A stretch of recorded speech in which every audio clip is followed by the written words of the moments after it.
Copper filters are a Minecraft classic, but now copper golems promise to make everything easier. Do they really deliver, or is it just hype? Let's find out in this video. Well, copper golems are indeed available starting this week for Minecraft version 1.21. And along with them, they've brought a bunch of copper items, even lights. It seems like everyone is thrilled with the new golems. And for those who missed the mob votes, the copper golem was a mob that ended up being discarded in 2021. In that mob vote, they showed us this new creature whose only function seemed to be just pressing buttons. And of course, this can be really cool for many automatic mechanisms, but for most things, it seemed like a useless mob. In fact, if you think about it, it could even be an annoying mob in many situations. Imagine you're building near your house and the only thing you hear is a door opening and closing just because your copper golem keeps pressing the button over and over. Honestly, it would be maddening.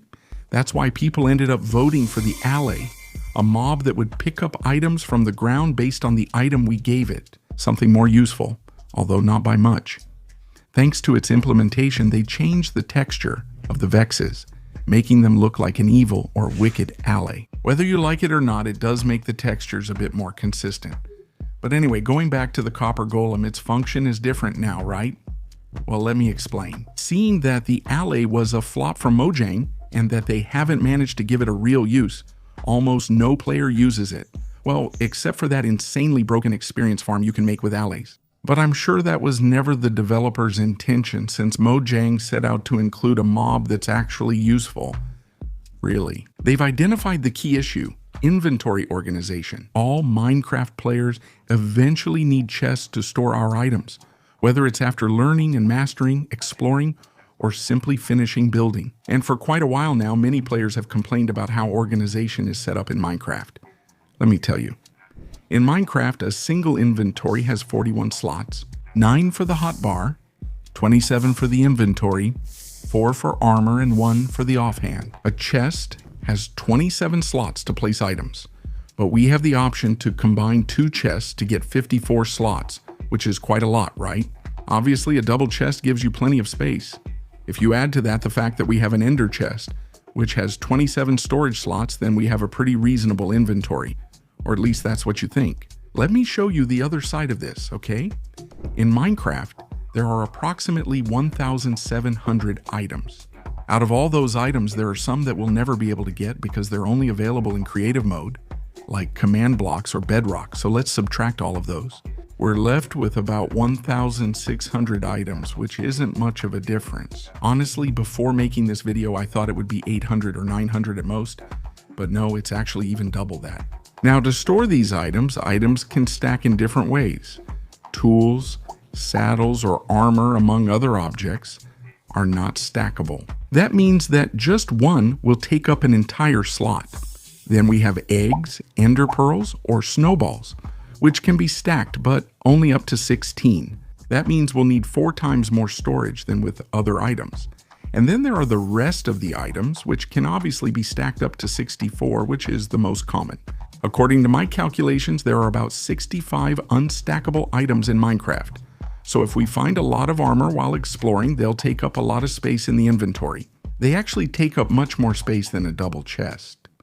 At the same time, there are about 55 items that stack in groups of 16.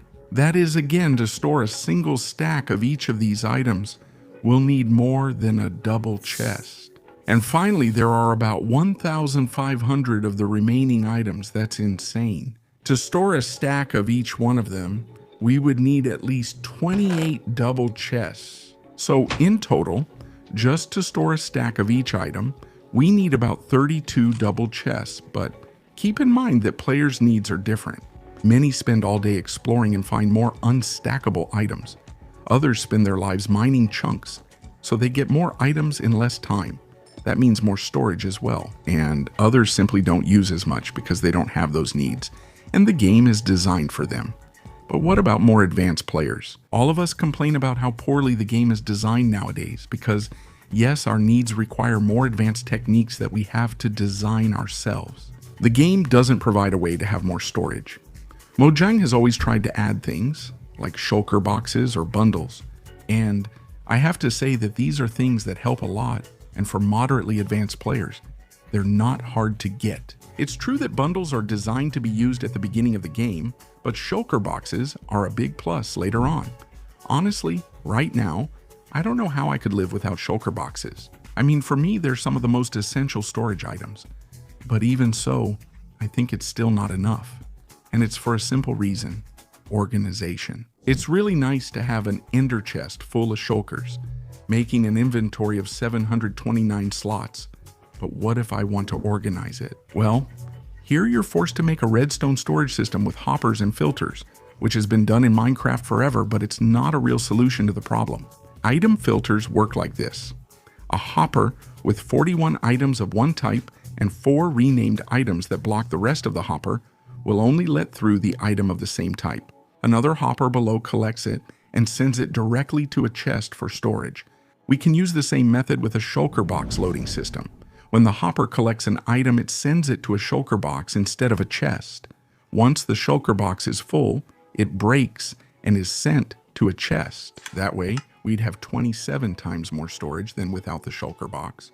The problem with this method is that it's very expensive to make, both because of the materials used and the time you spend building it. Players have been complaining about this for a long time, and we've always asked for an easier way to filter items. And it seems like Mojang has finally listened to us, although only partially. Copper golems are presented as the solution to our problems. Are you tired of mining and having to leave all your items in chests and not knowing where to put them later? Well, the copper golem is the solution to your problems. You leave all your items in its chest and it will organize them according to where it finds blocks of the same type. To begin with, the copper golem works like this. When you place a copper block in any state and put a carved pumpkin on top, the block will turn into a chest and the pumpkin into a golem. And both the golem and the chest will remain in the oxidation state of the block. This golem will obviously oxidize over time until it becomes immobile, unless we apply wax to it or it gets struck by lightning, which will obviously reset its oxidation. That said, when we put the items we want into the copper chest, they will be organized by the copper golem into the chests closest to it. It organizes them by the items already in those chests. That is, if we have minerals like diamond or emerald in a chest, and we leave diamonds in the copper chest, the golem will take them to the minerals chest. The golem can only pick up to 16 items, and if it detects that all the chests are empty, it will move each item from the copper chest to a different wooden chest, sorting them without any problem. Another thing to keep in mind is that we won't be able to filter items by name, durability, or enchantment. It will simply be by the type of item it is. The idea itself is good, but it doesn't really move things forward much. Let me explain. It's cool that there's an automatic way to filter items, but it's mostly designed for players who don't spend several hours a day in a world doing repetitive tasks. That's fine, and it's a positive change, but overall, it's still not enough. In fact, recently Cubic Meter uploaded a video where he does a great job explaining this problem and about a big one called entropy. And you might say, well, what is entropy, right? Well, it's a term used in thermodynamics, and it's a concept that measures the degree of disorder within a system. That's not the whole definition, but it's what we need to apply it in Minecraft. Most players have entropy in their chests, meaning a lot of disorder. Let me give you an example so you can see it more clearly. You might have this chest with a lot of materials, and it's overwhelming to look at. On the other hand, in this chest, the amount of materials is the same, but they're organized. So our brain will take less time to realize that all the materials we need are in that chest. And yes, both chests have the same items in the same amount, but in the organized one, it takes us less time to notice. If you want to see how this entropy thing works in detail, I recommend you check out Cubic Meter's video because he does a 30-minute analysis on this. But anyway, something important that he says is that over the years, on Gurmy's server in Hermitcraft, there's a considerable increase in entropy. That is, with each version they make, which they do about once a year, there's more disorganization. And the reason is very simple. Adding more items to the game creates more disorder for players to organize. Could you say players have become more disorganized? That doesn't seem to make much sense. We can't be 100% sure, but most of the players are the same in each version of Hermitcraft. As a result of this, the tech storage community, meaning the technical storage community, has grown considerably and is still set to expand. A few years ago, with 1,000 items, the problem was much smaller. But of course, if we have to filter the approximately 1,600 items that are in the game, from an entropy standpoint, we would need a mechanism that is too expensive and very advanced, since there are so many items. And most likely, as the game continues to grow, the problem will get worse. That's why the copper golem comes into play here. The difference between a generic item filter and an item filter with a copper golem is quite significant. We know this because people have already made item filters with them, clearly showing the difference. For example, an item filter like the Muni MIS 5.1, in many storage systems they use the name MIS, which stands for multi-item sorter or multi-item organizer in Spanish. It's quite modern and filters several items in the same chest like I do in my survival. It filters 6,300 items in an hour, which is actually quite a lot if you think about it. It's almost 100 stacks. On the other hand, a copper golem filter with the same setup as the previous one would filter about 1,400 items in an hour, which is almost a fifth of the previous one. The difference is quite drastic. It may seem like the copper golem is useless, but what if I said that's not true? You see, Cubic Meter himself analyzed each of the filters, and the entropy of each one is very different. In the Muni MIS, that is, in the super storage, it has higher entropy, leaving all the items basically unsorted once they're stored. On the other hand, the copper golem filters leave everything more organized, meaning there's little entropy. So for certain things, the copper golem is actually more useful than we think. This is very positive for the community, but in other areas, it's still lacking something. The solution that Cubic Meter had, which I thought was quite good, was to add a function to the copper golem so they could store shulkers in chests. If a golem picks up a shulker with only stone, it should put it in the chest where the stone is stored. If the shulker contains multiple items, it should store it in a chest that has several of those items. And finally, if it has many different items and there's no viable filter to store it, then it stores it in a separate chest where there's no filter at all. This solution would be very convenient since we would be multiplying its throughput by 27. In other words, it would be very fast, even much faster than the Muni MIS. When I decided to make this video, I asked several people from the storage community about their opinions on the new copper golem, because in the end, I think their opinions give us a good idea of what the future might look like. Many have sent me their conclusions, so I'll briefly read them to you. Remember, some translations, like the next one, go from Chinese to English and then English to Spanish, so some details may be lost in double translation. Still, they're understandable. Acacia-chan, as she's called, tells us that she has been working on several servers to help with their storage and that her answer is that these filters break very easily. I can confirm this myself since the storage we have in SARE 2 is crazy. I mean, it took us, I think it was 6 days of building, 3 people, about 5 hours a day, more or less. You can imagine how hard it is to do this in survival. And, well, honestly, it breaks all the time. You need to be very careful and not overload it, because it can break on its own.